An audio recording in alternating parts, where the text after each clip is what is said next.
Welcome on into another edition of This Week in Big Sky Football.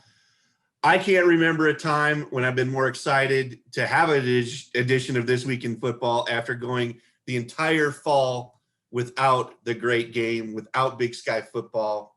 It's March. We're gearing up for basketball tournaments for March Madness, but we're also finally playing Big Sky Conference football again.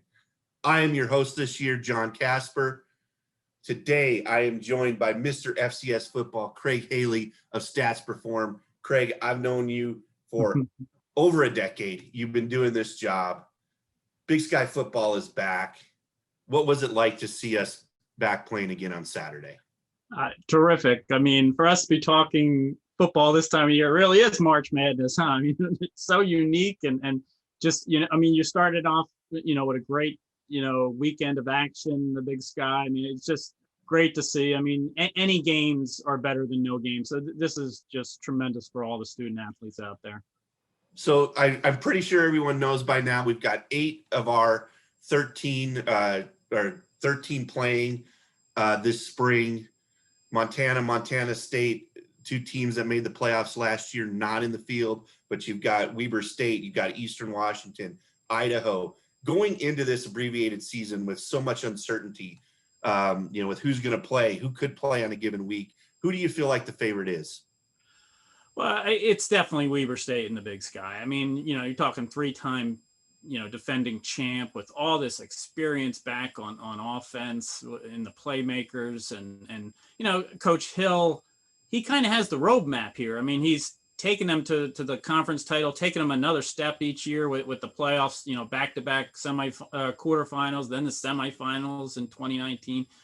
They know what they're doing. So I just think they're the team to beat by far. Well, I mean, you're probably waiting for a last-second finish. Those all fall. Our very first game on the schedule on Saturday ends with a touchdown with no time on the clock as Northern Arizona beats Southern Utah. I mean, that's what we've been missing. What was your take on that game? Any you fell behind early, but to come back and get a win at home?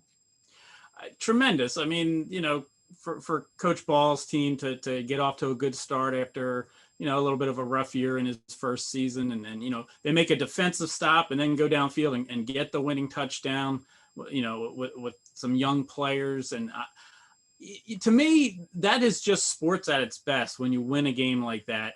And you want to win or lose in memorable games. I mean, nobody really walks away like a losing team there. Yes, I know it's easy to say that, but those are games where it's decided on the last play. Everybody should take something good out of a game like that. It's just a great way to start. I think that just personifies sports, in general. We've talked a little bit about Weber State. They're a team that has been on the cusp, national semifinal appearance a couple of years ago. Maybe quarterback is the one position that has kept them from getting over the hump. Started off a little slow against Idaho State, but I think people were really impressed with the play of the freshman quarterback, Bronson Baron. Is that, to you, the one position that if that comes together for Weber State, they've got a chance to win a national championship here this spring? I think so. I mean, going into the year, I had Weber State number 2 on my ballot. I just think they're ready. I think Bronson Baron, we were all waiting to see who was going to play quarterback. He got off to a great start. I mean, he has all these playmakers around him, like I had mentioned. I mean, they showed great balance offensively and, breaking off some nice runs. Obviously, Josh Davis is on another level when it comes to running backs. They're always going to have a physical defense. So I just think that performance by Bronson, really just gives them the momentum they need to get rolling on this season. One game we haven't talked about yet, the Idaho Eastern Washington game. Second season in a row now, Idaho has gotten Eastern Washington in the Dome. What's your take on Idaho? Are they a potential playoff team? I think so. I mean, that game was so crucial for both teams. With the schedule ahead, I think Eastern may have to win out now, which would include another, a win over for Idaho and a win over Idaho in the final game.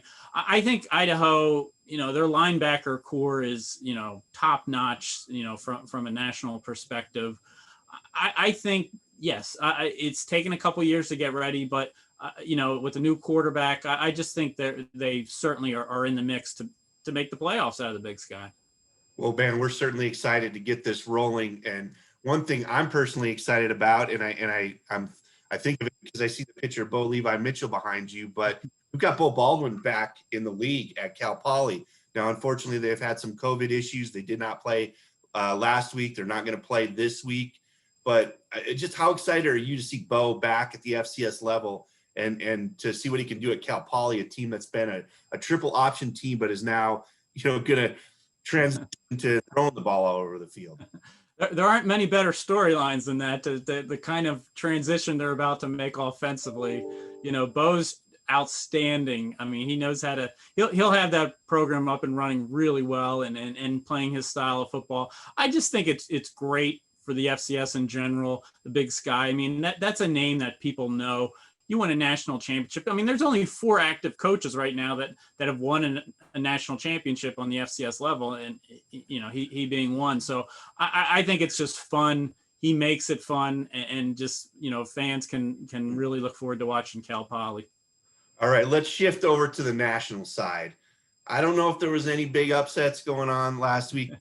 I'm going to steal a line from Bob Green. The last time North Dakota State lost, the Dead Sea was only sick.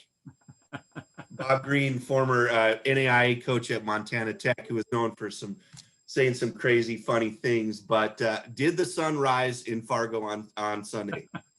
I think it did. I'd have to say the Bison, they should have woken up with maybe a renewed commitment to getting it right. I mean, they were just, blown out at Southern Illinois this past weekend. And that's the difference this past weekend was there were 11 ranked teams that fell. And we see that more often than you would think in the FCS level, but it never really includes North Dakota State. I think, the 10 through 25 is generally kind of close, talent-wise. The top 10 this year, we could see a lot of change just because it's a unique season. You could be missing key players. So it was just a different kind of week because North Dakota State, lost for the first time since 2017, which is just incredible. But now the question is, they went 39 games without a loss, which is 15 more than the previous record, which was Penn and Montana had won 24 in a row. I think actually North Dakota State probably won 24 at some point before that too. But it's going to happen. So look, it happened, everything's going to be fine? Or are there reasons to think that maybe North Dakota State is not going to be a national title team this year?